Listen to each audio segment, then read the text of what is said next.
જીવન જો વનરાજ ધનયામ અવિચળ રહે ના કા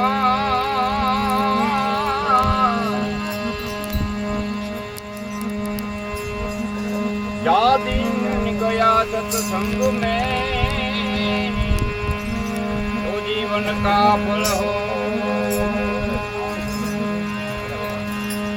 मात પિતાની પ્રતિમા પાળવી કરવી સદગુરાની છે આખર લગી રાખવી એકતા તો મનુષ્ય નહીં ગણાય માટે આવા હંસ તાઈ તો હાલ્યા ગયા જેને મરી ન દીધા છે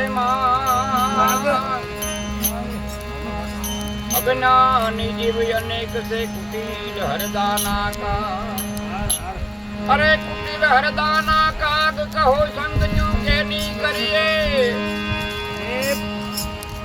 એ સવો કહે મળે વિવેકી પારખું દેશી ભજન માલા બોલીએ સદગુરુ સ્વરામ બાબા કે આવા અંત હતા એ તો હાલ્યા ગયા આવા ઉજળા મનના મોટા મનના માણસ હતા એવા ભોળા મનના માણસ હતા આવા અંશો હતા એ તો કે બધા હાલ્યા ગયા જેને મરી નથી જાતે અજ્ઞાની જીવ તો અનેક છે આ કુટિલ હરદાના કાગ કહો સંગચુ ક્યાં જઈ કરીએ સદગુરુ સવારામ બાપા કહે મળે કોઈ શબ્દ વિવેકી વચની કોઈ પારખું તો ભજનમાં ભેળા બેસીને કે લાવજો આ જીવને તરવાનો તાઈને ઠામ છે કાં સંત સગા કાં સદગુરુ સગા અંતે સગા શ્રી રામ તુલસી કહે આ જીવને તાઈને ઠોર સંતો મહાપુરુષો મને તમને પોકારી બધું વાણી દ્વારા કહે છે વાણી વિલાસ જે સંતો ભગતો બધાયા પૂટે વાણીનો જેમને લાભ મળ્યો પોતાની વાણી પવિત્ર કરી આજના પ્રસંગને અનુરૂપ આપણે વાલારામ બાપાને શ્રદ્ધાંજલિ કાર્યક્રમ એમને એવી શ્રદ્ધાંજલિ આપીએ કે પ્રમાજમાં જીવાજમાં જ્યાં જેની ગતિ થઈ હોય ને ત્યાં એને પરમ શાંતિ આવા આ ઘરને આંગણેથી આવા અંશો હતા આવા મહાપુરુષો હતા આવી સંત ભૂમિકાઓ હતી સંત માતાઓ હતી આ ભારત વર્ષની આવી પવિત્ર ભૂમિ હતી આવી પવિત્ર ભૂમિમાં આવા જોઈએ મહાપુરુષો સંતો થઈ ગયા એમના આ જુદી ગુણ સંતો હું તમે ગાવા બેસીએ ને એનો પાર આવતો નથી એમના ગુણ અપરંપાર અને જગતની માયલીપા માણસ નામ જો કોઈ ખારા ગુણ હોય તો ગુણ પૂજાય આપણી કહેવત છે ને એ ગુણે પૂજા કાંઈક જીવનમાં આપણને ગુણ થાય તો આપણે કોકની પૂજા કરીએ તો આવા માતા પિતાની પ્રતિમા પાળવી અને કરવી સદગોરાની ઠેવ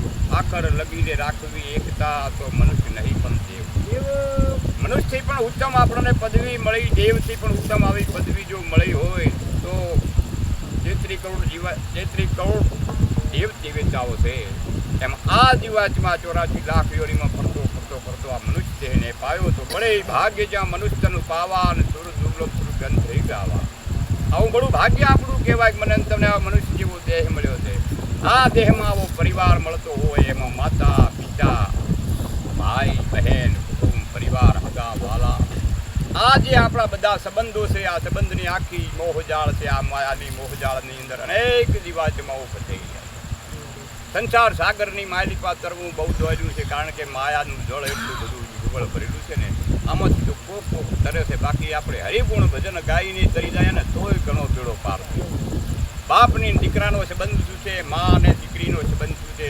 ભાઈનો સંબંધ શું છે હગાનો સંબંધ શું છે આ આપણને ગ્રસ્તાશ્રમનો આખો સંન્યાસ ગ્રસ્તાશ્રમ મને તમને સમજાય ભારત વર્ષના ઋષિ મુનિઓએ પરંપરાથી એમણે એવી જીવન જીવ્યા કે ભારત વર્ષના ઋષિઓએ મને તમને એટલી બધી આ ગ્રસ્તાશ્રમની સમજણ આપી છે કે એ સમયના ઋષિ મુનિઓ પણ ગ્રસ્તાશ્રમી હતા અત્રી ઋષિ જુઓ જેમના ઘરે માં અનસૂયા જેવી જીવી ભારત વર્ષની આવી પવિત્ર નારીઓ હતી તો પરમાત્માને ઈચ્છા થતી કે આવી જનેતાને કુખે મારે જન્મ લેવો છે ને એવી જનેતાને કુખે દત્તાત્રેય ભગવાન જેવો જન્મ લેતો હોય 3 દેવતાઓ જેની પરીક્ષા કરવા આવતા હોય અને પરીક્ષામાં હારી જવા છતાં આ સતી ધર્મના હારતી હોય એ ધર્મને માટે લઈ અને આવી કુખે જનેતાની કુખે પરમાત્માને પણ ઈચ્છા થતી હોય કે મારે આ કુખે અવતાર લેવો આ ભારતના ઋષિઓએ મને તમને સંસ્કૃતિ બતાવી છે આ ભારત વર્ષમાં એવા ઋષિઓ થઈ ગયા જેમ બાપ મા અને દીકરો આ ત્રણના એક હારે સંબંધો કઈ રીતે જોઈ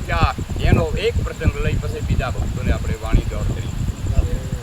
કારણ કે કંદર્પ નામનો ઋષિ મહાન ભારત વર્ષનો મહાન ઋષિ કંદર્પ ઋષિ જેમને ઘરે દેવહૂતિ નામની પત્ની હતા. પતિ પત્ની બે સંતોષથી જીવન જીવે, ગ્રસ્તાશ્રમ જીવન, નાની એવી કુટિયા બનાવી બે જણા રે હરિનું ભજન કરે, પોતપોતાના પુરુષાર્થ કરે અને પોતાનું જીવન નિર્વાહ ચલાવે. મારે તમારે બધાને પુરુષાર્થ તો કરવો પડે જીવન નિર્વાહ માટે, જીવનના વ્યવહારો ચલાવવા માટે. આપણે ત્યાં આયા જ્યાંનું સન્માન થાય એના માટે પુરુષાર્થ તો બધાને કરવો પડે. એની હારે હારે ભજને કરવું પડે કે ભજન વિના જીવાતમાં કોઈ તરતો નથી જોઈ. પુરુષાર્થ કરીએ તો આપણો કોઈ દાખલ વ્યવહાર હચાય. પુરુષાર્થ કરીએ, મહેનત કરીએ, ધંધો કરીએ, નોકરી કરીએ. તો વિદુરજી ધૃતરાષ્ટ્રને એક વાત એટલી કે હે ધૃતરાષ્ટ્ર હાંભળ, હું તને એક વાત કરું. જાદિન વિદ્યા ધન અરુ યશ ન કમાણો તો વંધ્યા કાળ સોઈ જાણ, કહે વિદુર ધૃતરાષ્ટ્રને. હે ધૃતરાષ્ટ્ર મારી વાત સાંભળ. સંધિ કરવા જાય છે એ પહેલા વિદુરજી ધૃતરાષ્ટ્રને સમજાવતા કહે છે, પુત્રના મોહમાં, સંપત્તિના મોહમાં અંધ થયેલો ધૃતરાષ્ટ્ર હસ્તિનાપુરનો મહાન સમ્રાટ રાજા, એનો મંત્રી વિદુરજી. એ વિદુરજી ધૃતરાષ્ટ્રને એક વાત કરે કે ધૃતરાષ્ટ્ર સાંભળ, જાદિની વિદ્યા ધન અરુ યશ ન કમાણો તો વંધ્યા કાળ સોઈ જાણ. જીવનમાં થોડીક વિદ્યા કમાવી જોઈએ. વિદ્યા બે પ્રકારની, એક આધ્યાત્મિક, એક ભૌતિક. જો વિદ્યા જીવનની માલિકા થોડીક વિદ્યા કમાવી જોઈએ. તમે વિદ્યા એટલે એક આપણું એક શિક્ષણ છે. આપણા સંતાનોને શિક્ષણનું માધ્યમ બતાવશું અને શિક્ષણનું આગળ જશે તો ગવર્મેન્ટ એને નોકરી આપશે. નોકરી મળે તો એને ધન તો હંમેથી પછી એનો પગાર આવે એમ. તો પોતાનો અને પોતાના પરિવારનો સુખ શાંતિથી પોતાનો જીવન નિર્વાહ ચાલે થોડીક વિદ્યા કમાઈ લેવી જોઈએ. પણ વિદ્યાએ ના કમાણા તો કે મહેનત કરી, ધંધો કરી, પોતાની બુદ્ધિથી પરમાત્માએ મને બુદ્ધિ ચાલી છે કે માણસ ગમે કાળા માથાનો માનવી ધારે કરી શકે. આવી મને તમને બુદ્ધિ આલી છે તો થોડુંક ધન કમાઈ લેવું જોઈએ. કારણ કે ધનથી આપણો જીવનનો વ્યવહાર ચાલે. ધન વિના કોઈ કાર્ય કાંઈ પણ થતું. લોકો કહેતા હતા ને કે આ ધન કમાવામાં જગત પડી ગયું છે. નહીં, ધન વિના કોઈને ચાલતું નથી. ધન તો ધનની જરૂર પડશે, પૈસાની જરૂર પડશે, સંપત્તિની જરૂર છે તો થોડુંક ધન કમાઈ લેવું જોઈએ.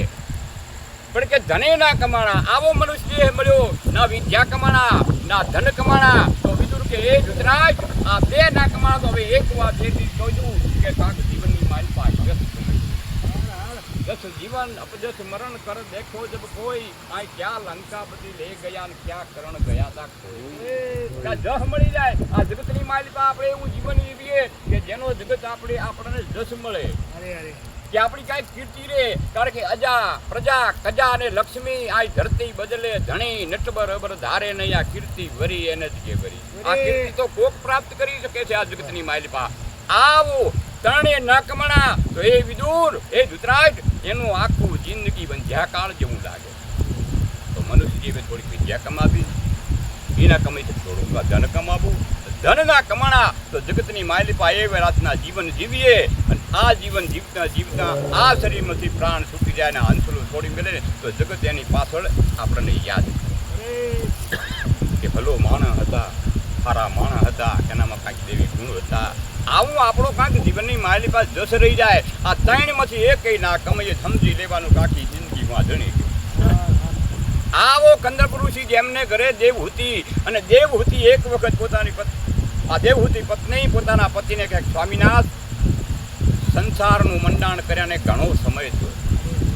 મારી ઈચ્છા છે કે મારી કુખે એક પુત્ર પેદા થાય તો એ પુત્ર મારું તમારું પાલન કરી. હર કોઈ મા બાપની ઈચ્છા હોય છે.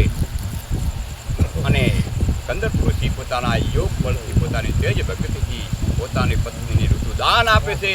અને એ સમયે આવી ભારતની નારીના કોઠા ઉજળા હતા. ઈશ્વરને જેને ઈચ્છા થઈ કે આ કુખે અવતાર લેવો છે અને કપિલ મુનિ નામનો ભગવાનનો અંશ અવતાર કપિલ મુનિ ઈ દેવહૂતિને કુખે જન્મ ધારણ કરે છે. અને ધીમે ધીમે બાળક મોટો થતા 12 વર્ષની કપિલની ઉંમર થાય અને પછી પિતા કહે છે. હવે બાપને દીકરાનો સંબંધ કેટલો છે એ ખબર પડે. કપિલને દેવહૂતિ અને એમનો પિતા કંદર્પ ઋષિ પોતાના પુત્રને એટલું કે હે દીકરા મારી ફરજ હતી હવે પૂરી થઈ. કારણ કે મારા માથે જન્મથી કરીને આજ સુધી મારી માથે 50 વર્ષ પૂરું થાય, 50 વર્ષ પૂરું થાય, દીકરો 12 વર્ષની ઉંમરનો થઈ ગયો છે. એટલે એ દીકરા હવે મારી ફરજ પૂરી થાય છે ને હવે તારી ફરજ ચાલુ થાય છે. કારણ અને તે દાડે કપિલ કહે છે પિતાજી કેમ આવું બોલો છો? અને તે દાડે કપિલને એનો પિતા કંદરપુરુષ એટલું કહેતો હોય કે બેટા મારી ઉંમર 50 વર્ષની થઈ છે ને હવે મારે વનમાં જવાનું છે. આપણે બધાય વનમાં જવાના. એક દાડો 51, પછી આવશે 52, પછી 53. રામ 14 વર્ષમાં ગયા હતા. 14 વર્ષ વનમાં આપણે 8 વર્ષ જ જવાનું છે. પછી 60 જ ઊભું રહેવાનું થાય. એટલે મારે હવે મારી ફરજ પૂરી થાય છે. એટલે મારે તપસ્યા મારા જીવનનો જે વ્યવહાર હતો દીકરા તને હોપું છું. આ જનેતાની આ તારી માતાની સેવા તને હોપું છું દીકરા. અને હવે હું આ ક્યાંક જંગલમાં જઈ અને હરિનું ભજન કરી અને મારા જીવની મુક્તિ મેળવી લઈશ. પત્નીની પુત્રની બેયની રજા લઈને કંદર્પ મુનિ નીકળી જાય છે. અને પછી દેવહૂતિ અને કપિલ મુનિ માં અને દીકરો 2 જણ રહેશે. હવે માં અને દીકરાના સંબંધ કેવા હોય છે એ એટલે પ્રસંગ અહીંયા ચાલુ થાય છે. એ 12 વર્ષની ઉંમર થાય એટલે માને ચિંતા થાય દીકરો ઉંમર લાયક થશે, સારું હકું જોવું અને એને વેવિશાળ કરી નાખું, ઘરમાં વહુ વાળું આવી જાય. એટલે હતા એને 3 પાસા થઈ જાય. અને માં આવો વિચાર કરે છે. એના ઋષિ પત્નીઓ જ્યાં મળવા આવે છે ત્યારે આ વાત કરે છે દેવહૂતિ પોતાના દીકરાની. અને દીકરાને ખબર પડે છે કે મારી માં મને સંસારના બંધનમાં બાંધવાની કોશિશ કરી છે, પણ સંસારનું બંધનમાં મારે બંધાવવું નથી. મારે સંન્યાસ લઈ અને હરિભજન કરી આ જીવને મુક્ત કરવું. અને તે દાડે દેવહૂતિ બરોબરની આ વાત કરે. હવે પુત્ર અને માતા બેનો સંબંધ ચાલુ થાય છે ત્યાંથી. અને કપિલ મુનિ કહે છે કે હે માં મારે જગતના સંસાર વ્યવહારમાં બંધાવવું નથી, મારે તો હરિભજન કરીને મુક્ત થવું છે. એટલે મારે સંન્યાસ લેવો. અને તે દાડે સંન્યાસની જ્યારે વાત આવી અને કપિલ મુનિને એની માતા પાસે ઉપદેશ આપે છે. આ ભારત વર્ષનો એક ઋષિ, એક એની પત્નીને એનો દીકરો, 3ના પ્રસંગની અંદર આખા સંસારનું મને તમને જ્ઞાન સમજાઈ જાય. ઘણા વાંચવાની વાંચવાની જરૂર નથી કે જીવન શું છે, મને તમને એની માહિતી મળી જાય. તે દાડે માતા કપિલને કહે છે કે બેટા સંન્યાસ તું કેને સમજે? અમારા સંન્યાસીઓ સંન્યાસ લે છે. ગ્રસ્તાશ્રમ 4 આશ્રમો છે આપણા. પહેલો ગ્રસ્તાશ્રમ, બ્રહ્મચાર્ય આશ્રમ, સંન્યાસ આશ્રમ અને વાનપ્રસ્થ આશ્રમ. 4 આપણા આશ્રમો છે. એમાં સર્વશ્રેષ્ઠ મોટો હોય તો ગ્રસ્તાશ્રમ, જેમાં બધું કુટુંબ ભેળું રહી, હળી મળીને ભેળા રહેતા હોય. દીકરો, મા, પત્ની, ભાઈ, બેન, આ બધું કુટુંબ ભેળું રહેતું. આવા ઋષિમુનિઓએ મને તમને માગણી કરી. પણ આપણા જીવનમાં, આપણા કુટુંબમાં, આપણા ઘરમાં કેટલા ટકા છે એની ખબર. દીકરાને પૈણાવો ઘરમાં બહુ વાળું આવે, 2-5 વર્ષ થાય અને બહુ કે હવે નોખું થઈ જાવ. કેમ આવું નથી વાલી છે? તારે નોખું જવું છે? અરે હાચી માં તો તારી હાવું છે. તારી માએ તને જન્મ આલીને તને મોટી કર્યા પછી તારું વ્યવચાર કર્યું અને તું તને પૈણાઈને એના હારે મૂકી દીધી. તો તને હાહુ વાલી નથી, તારી માં કેમ તને વાલી? આ વહુ અને માં કેમ વાલી હોય છે, હાહુ કેમ વાલી હોતી નથી? શું કારણ નડે છે? અરે આખી જિંદગી તો હારવેટમાં ગાળવાની છે વહુને. જે માતા પિતાએ ધન કમાણી મહેનત કરા, આપણે જે મજૂરી કરીને ભેળું કર્યું જેના માટે કે આપણો દીકરો ને આપણે દીકરાની બહુ સુખથી રહી શકીએ, એના માટે માતા પિતા ભેળો કરતા હોય છે. અને કાંઈ આમાંથી લઈ જતા હોય તો કોઈ લઈ ગયા હોય, બધું આપણા પરિવાર માટે છોડીને નીકળી જાય છે. કાંઈ લઈ જતો પણ છતાં આપણા સંસારના નિયમ જુઓ ને આપણો જીવન વ્યવહાર જુઓ. અને એ સમયે કપિલ મુનિ પછી પોતાની માતાને કહે છે કે માં મારે સંન્યાસ લેવો. કપિલ મુનિને સંન્યાસનો રસ્તો બતાવે. બેટા સંન્યાસ કેને કહેવાય? એ દીકરા તને ખબર છે? તું સંન્યાસની વાત કરે. માતા અને પિતાના તારા ઉપર ઋણ છે એની તને ખબર છે? આ શરીર જે બંધાય છે ને, આ શરીરમાં 2 ભાગ માતા પિતાના છે, 3 ભાગ માતાના છે. આ 5 તત્વનો દેહ માતાના ઉદરમાંથી જ્યારે આપણે જન્મ ધારણ કરીએ છીએ, માતા પિતાના સહયોગથી આ મનુષ્ય જન્મ મને તને મળે છે. આમાં 3 ભાગ માતાના છે અને 2 ભાગ પિતાના છે. 2 ભાગનું ઋણ પિતાનું હોય છે, 3 ભાગનું માતાનું ઋણ હોય છે. દીકરા, માતાનું ઋણ ચૂકતો કર્યા વગર તું સંન્યાસ ન લઈ છે અને સંન્યાસ લઈ છે તો મોક્ષ ગતિ તને નહીં મળે. હા, મને ને તમને બધાયને આપણા બધાયને માતા પિતાનું આપણા બધા માથે ઋણ છે. પિતાનું ઋણ ચૂકવાય તો સેવા કરીને ચૂકવાય. એમની આજ્ઞાનું પાલન કરી રામચંદ્ર ભગવાન જેવો કદાચ પિતાની આજ્ઞા માટે કરીને 14 વર્ષમાં વનવાસ જતો હોય, પરિબ્રહ્મ નારાયણનો અવતાર હતો. એ પિતાની આજ્ઞા પાળી, માતાની આજ્ઞા પાલન કરી. તો માતાના તો આપણી માથે 3 પ્રકારના માથે દૂધ માતાનું આટલું 3 પ્રકારનું ઋણ છે. આ 3 પ્રકારના ઋણમાંથી એક પીર જ્યાં સુધી તું છૂટો ન થાય ને, તું ગમે એવો સંન્યાસી બનીશ ને તોય તને મુક્તિ નહીં મળે. જાય અને પછી સંન્યાસનો રસ્તો બતાવે છે. અને ભગવદ્ ગીતામાં 2 અધ્યાય સંન્યાસના બતાવ્યા છે. 4થો અધ્યાય જ્ઞાન કર્મ સંન્યાસ યોગ અને 5મો અધ્યાય કર્મ સંન્યાસ યોગ. વાસના તજવા બન્યા છે. અમારા સાધુ મહાત્માઓ સંન્યાસી બની જાય પછી કે અમે સંન્યાસી છીએ. વાસના તજવા બન્યા સંન્યાસી પછી દૈહિક કર્મને ત્યાગે. અરે ત્યાગ કરવાનો હતો, એનો ત્યાગ ન થયો. ભ્રમણા મનની ન ભાગે સંન્યાસી દૈહિક કર્મને ત્યાગે. આ ઘર નતું તોડવાનું, આ લુગડા નતા બદલવાના, આ વેહ ધારણ નતા કરવાના. ખાલી તારા મનમાં રહેલી અવિદ્યા માયાની વાસનાનો જે ત્યાગ કરે ને એનું નામ સંન્યાસી. પછી ઘરમાં રહેતો હોય ને પરિવારમાં રહેતો હોય ને તો સંન્યાસી જીવન કહેવાય, ને યોગી કહેવાય, અને મહાપુરુષ પણ કહેવાય કે જેને કોઈ પ્રકારની વાસના નથી. મનમાં રહેલી જેટલી વાસનાઓ આપણને નડે છે ને બીજું કાંઈ નડતું નથી. કારણ કે વાણીના 4 દોષ લાગે, આ તનના 3 દોષ લાગે, અને મનના 3 દોષ લાગે છે. એ મનના ભયંકર 3 દોષ છે. એમાં માન, બળાઈને ઈર્ખા, આ મનના 3 દોષ ભયંકર છે. એ 3 દોષનું નિવારણ ન થાય તો મન નિર્મળ ન થાય, મન શાંત ન થાય. અને જ્યારે મન નિર્મળ થાય છે ને ત્યારે મહાપુરુષો સંતો ગાય છે કે નિર્મળ મનથી નિરખીને જોવો, જેમાં ખોટી મળે નહીં ખોટ, આચારે સંતોની માથે ભક્તિ કર્યા. જબુ કહેતી હોય સવારામ બાપાની શીખ્યા. આ મનના 3 દોષ મટી જાય એટલે મનની અવિદ્યા માયાની વાસના બંધાણી છે. આ વાસનાનો ત્યાગ કરે એનું નામ સંન્યાસી કહેવાય. કપિલ ગોળ આ થાય એમ છે. અને એ ભારત વર્ષનો કપિલ મુનિએ આપણા ભારતના 6 ઋષિ એવા મહાનતા 6 શાસ્ત્રો મને તમને આપ્યા છે. આપણે શાસ્ત્રોની વાત કરીએ છીએ ને, બધાને હરખા શાસ્ત્ર ન ગણી લેવાય. ભારતમાં 4 વેદ બનાવ્યા છે. 4 વેદ પછી 18 પુરાણો બનાવ્યા છે, 52 ઉપનિષદ બતાવ્યા છે, શ્રુતિ ને સ્મૃતિના ગ્રંથો બનાવ્યા છે, અને 6 શાસ્ત્ર બનાવ્યા. એમાં કપિલ કણાદ નામના ઋષિ છે ને, કણાદ નામના ઋષિ પોતે ધ્યાન વ્યક્ત બેઠા અને પોતાનું મન નિર્મળ થયું. મનમાંથી એક ઈચ્છા જાગી, નજર ખોલીને જોયું ને તો જગત દેખાણું હોય, વિશ્વ દેખાણું, અને પોતાની માહિતી ઈચ્છા જાગી કે આ જગત બન્યું છે એમ જ. એનું નામ પડ્યું વૈશેષિક શાસ્ત્ર. એ કણાદ નામના ઋષિએ વૈશેષિક દર્શનની લખી કે આ જગતની ઉત્પત્તિ કરવા વાળો છે કોણ.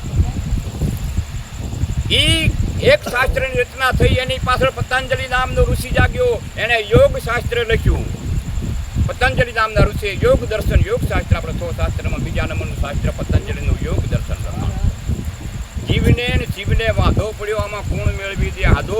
આ જીવ અને ઈશ્વર, શિવ વચ્ચેનો જે ભેદ છે એ જીવાત્મા અને શિવ તત્વ અને જીવ તત્વ, આ બેનો ભેદ પડ્યો છે. આ ભેદ કોણ સમજાવી શકે? એટલે આપણો સામવેદ એક જ વાક્યમાં કહી દે, તત્વમસી તે તું છે. તું જેને ગોતવા જાય છે ને એ તું જ છે. પણ તું અવિદ્યા માયાની વાસનાથી બંધાણો જીવ છે, અને ઓલો અવિદ્યા માયાથી છૂટેલો શિવ છે. એક જ સ્વરૂપ તારું છે, પણ તને અવિદ્યા માયાએ બાંધ્યો છે, એટલે વાસનાથી બંધાયેલો આ જીવ છે. એ પતંજલિ યોગ દર્શન કહે છે. અને પછી ગૌતમ નામના ઋષિ, જેને ઘરે અહલ્યા માતા જેવી થતી હોય, એ ગૌતમ ઋષિ ભારતના સંતોએ, આ ભારતના ઋષિએ ન્યાય દર્શનની જેમણે રચના કરી એવું ન્યાય શાસ્ત્ર આપ્યું. અને પછી કપિલ મુનિ જાગ્યા, જેમણે સાખ્ય શાસ્ત્ર લખ્યું. સાખ્ય એટલે જ્ઞાન. તો મને તમને કયું જ્ઞાન નથી? બધું જ્ઞાન છે.